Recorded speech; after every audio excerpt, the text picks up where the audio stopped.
नमस्कार, खबरें जारी न्यूज 24 पर मैं हूं आपके साथ मकसूद खान। आगरा धर्मांतरण गिरोह को लेकर हर दिन नए खुलासे हो रहे हैं। अब इस गिरोह को लेकर जो खुलासा हुआ है वो हैरान कर देने वाला है। अभी तक की जांच में पता चला कि अब्दुल रहमान इस गिरोह को संचालित कर रहा था। उसके दिल्ली स्थित ठिकाने से पुलिस ने रोहतक से लापता हुई एक लड़की को छुड़वाया है, जिसने खुलासा किया कैसे उसे सोशल मीडिया के जरिए प्रेम के जाल में फंसाकर उसका धर्म परिवर्तन करवाया गया। इस लड़की को अब्दुल रहमान के ठिकाने पर बंधक बनाकर रखा गया था। और क्या कुछ खुलासे हुए हैं धर्मांतरण के हेडक्वार्टर को लेकर, इस रिपोर्ट में देखिए।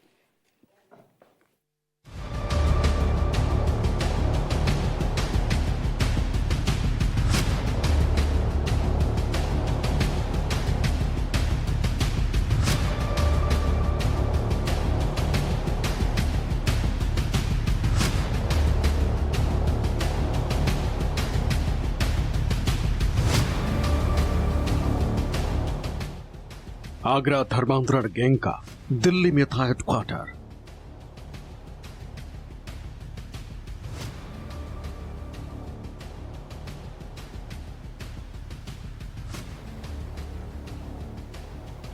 रात में आती थी लड़कियां, हेडक्वार्टर में होता था brain wash. Abdul Rahman mastermind, धर्मांतरण गैंग का काजी कौन?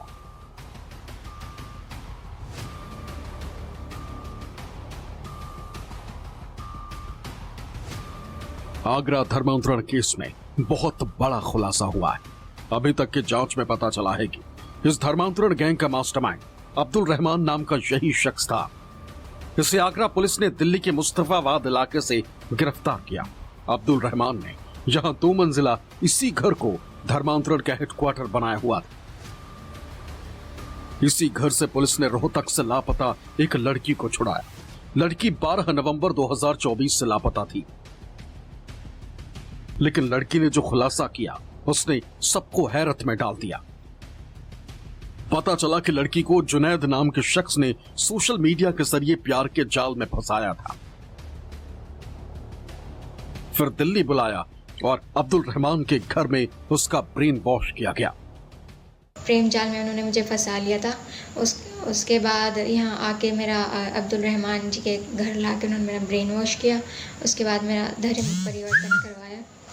तो उस अब्दुल रहमान को जो है आगरा पुलिस भी ढूंढ रही थी और अब्दुल रहमान के घर जो मैं एक बंधक की तरह भी रह रही थी। उसका ब्रेन वॉश किया गया है, ज़बरदस्ती उसे अपना धर्म परिवर्तन करने के लिए बोला गया था। कोई निकाह भी हुआ था उसका? सर निकाह का तो हुआ था इसका।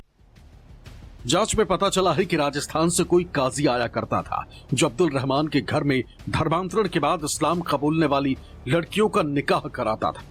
उसी ने रोहतक से लापता हुई इस लड़की का निकाह जुनैद से कराया था, जबकि जुनैद पहले से शादीशुदा था। अब्दुल रहीम, ये कौन है लड़की? ये लड़की आई थी 4-5 महीने हो गए। अच्छा, किसी के थ्रू ही आई थी। किसके थ्रू आई थी, नाम बताइए। तो मुझे भी नहीं जानते, वही जानते हैं। अच्छा, तुम्हारा क्या नाम है? अब्दुल्ला। अब्दुल्ला, तुम कौन हो अब्दुल रहमान के? मैं लड़का हूँ उनका। और तुम? लड़का हूँ। अच्छा, तो ये लड़की को जानते हो? ये तुम्हारे घर में मिली है? कब से रह रही है यहाँ? ये जनवरी फरवरी से है यहाँ पर, 4-5 महीने हुए हैं। तो क्यों रह रही है यहाँ पे? ये कोई है, किसी ने अब्बा से कहा था कुछ के 4-5 महीने के लिए रख लो कुछ। पुलिस अब उस काजी को तलाश रही जो धर्मांतरण के बाद लड़कियों का निकाह कराया करता था। इस गिरोह को लेकर एक और खुलासा हुआ है। सोशल मीडिया के जरिए लड़कियों को फॉलो करते, हिंदू लड़कियों की गतिविधियों पर नजर रखते थे, इस्लाम संबंधी पोस्ट पर लड़कियों की रुचि देखते, लड़की दिलचस्पी लेती तो इस्लामिक सामग्री भेजते। इसके बाद लड़की से बातचीत शुरू की जाती थी। अच्छी जिंदगी और पैसों का लालच दिया जाता था। हिंदू लड़की को दिल्ली या कोलकाता बुलाया जाता। एक बार कोई लड़की गैंग के चंगुल में फंस जाती तो फिर पहले उसका ब्रेन वॉश किया जाता, इसके बाद धर्मांतरण और फिर किसी मुस्लिम लड़के से निकाह करा दिया जाता। इस पूरे नेटवर्क को अब्दुल रहमान दिल्ली स्थित अपने इसी घर से चला रहा था। आगरा धर्मांतरण मामले में अब्दुल रहमान नामक एक शख्स को गिरफ्तार किया गया है उत्तर प्रदेश की पुलिस के द्वारा। उसे दिल्ली के मुस्तफाबाद से भगतपुर से गिरफ्तार किया गया है। लेकिन सबसे चौंका देने वाला खुलासा यह है कि यह इस पूरे गैंग का मास्टरमाइंड था, जो कि 30 सालों से धर्मांतरण के इस खेल में लगातार हिंदू लड़कियों का ब्रेन वॉश करता था। काजी को राजस्थान से बुलाया जाता था, उसके बाद धर्मांतरण कराया जाता था। अब्दुल रहमान की इसी घर पर आगरा पुलिस ने छापेमारी की थी। इस दौरान इस्लाम और धर्म परिवर्तन से संबंधित किताबें मिली थी। इन किताबों को कलीम सिद्दीकी ने लिखा था। पुलिस की जांच में खुलासा हुआ कि कलीम सिद्दीकी को 2021 में अरेस्ट किया गया। कलीम पर जबरन धर्मांतरण कराने के आरोप थे। साल 2024 में कलीम को उम्र कैद की सजा हुई। धर्मांतरण का जिम्मा अब्दुल रहमान ने संभाला। ब्रेन वॉश के लिए सामग्री अब्दुल वितरित करता था। 2 मंजिला इस मकान को किराए पर लेकर अब्दुल रहमान काफी समय से धर्मांतरण गिरोह को चला रहा था। यहां अक्सर हिंदू लड़कियों को लाया जाता था। घर के नीचे कारखाना चलता था ताकि किसी को शक न हो, और ऊपर की 2 मंजिलों पर धर्मांतरण का धंधा चलाया जा रहा था। पर हम तस्वीरें दिखा देते हैं कि अब्दुल रहमान आखिर रहता कहाँ था।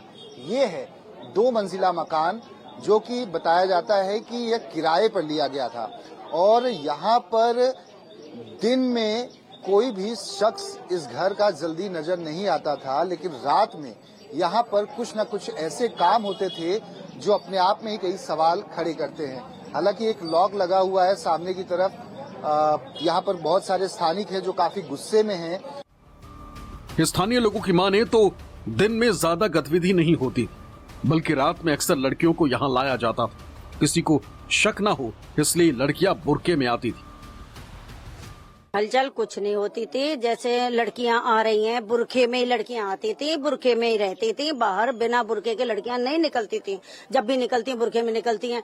और जब हमारा सोने का टाइम होता है, इनका उठने का टाइम होता है। जब हम उठते हैं तब के सोते हैं। इनका उल्टा काम था, और इनका मतलब अच्छा नहीं था। इसमें हमारे को पहले से भी शक ऐसा हो रहा था कि इसमें कुछ गलत काम होता है। रात को भी मैं 2 बजे भी आता था। अपनी गाड़ी खड़ी करी। गाड़ी खड़ी करने के बाद भी मैं देखता था कोई ना कोई लेडीज या कोई ना कोई इस खिड़कियों में से झांकता देखता था मेरे को। ये नया चेहरा नहीं, चेहरा बुरखे में होया करती थी, बुरखे में रहा करती थी, आती थी, ऊपर से देखती थी। स्थानीय लोगों को शक तो होने लगा था कि यहाँ कुछ तो गड़बड़ है, लेकिन किसी ने बोलने की हिम्मत नहीं जुटाई। इसकी एक वजह यह थी कि इस घर में बड़ी संख्या में लोग होते थे। कई बार तो 50-50 लोग आते थे। स्थानीय लोगों का आरोप है कि अब्दुल रहमान पैसों की धौंस भी दिखाया करता था। स्थानीय पार्षद के मुताबिक घर को किराए पर लिया गया था, और बहुत संभव है कि मकान का मालिक भी विदेश में रहता है। में तो ये कम से कम 60-70 जने और ये रहते थे। मगर ये कितने जने कह ले रिश्तेदार है, छुट्टी मनाने आए हुए हैं। हाँ, और हाँ, इन्हीं के घर में, और काम कुछ नहीं था। अब ये देख लो, हमारे तुम्हारे तो इतना खर्चा करते करते भी नहीं खर्चा पर, और इनका इतना मोटा खर्चा कहाँ से चलता है। और रात गाड़ी यहाँ आई है, हम अंदर कर दिए और सामान भर भर के ले गए यहाँ से। अंदर जाओ। सबसे पहले तो हमने देखा कि इस मकान का जो मालिक है शायद वो इंडिया में ही नहीं रहता, और यहाँ जो अब्दुल रहमान रह रहे थे, जो सुनने में आया, वो यहाँ किराए पे रह रहे थे। और उनके साथ जो मुझे सूचना मिली कि कोई एक या 2 लड़कियां भी यहाँ थी, जिनका जो ये पुलिस यहाँ से आगरा, जो यूपी पुलिस उनको लेके गई है। समस्या ये है कि इसके अंदर अभी जो हमने नोटिस किया कि स्क्रैप का काम भी चल रहा था। बिजनेस की आड़ में अब्दुल रहमान धर्मांतरण का धंधा चला रहा था, जिस पर अब शिकंजा कसा जा चुका है। साथ ही बुधवार को यहां दिल्ली नगर निगम की टीम भी पहुंची, जो यहां चल रहे कारखाने को लेकर कार्रवाई की। हालांकि हैरानी की बात यह है कि दिल्ली में इस तरह से धर्मांतरण का खेल चल रहा था। लड़कियों को बंधक बनाकर रखा जाता था, लेकिन न पुलिस और न ही जांच एजेंसियों को इसकी भनक लगी। आगरा से विमल मिश्रा के साथ दीपक दुबे, दिल्ली, न्यूज़ 24।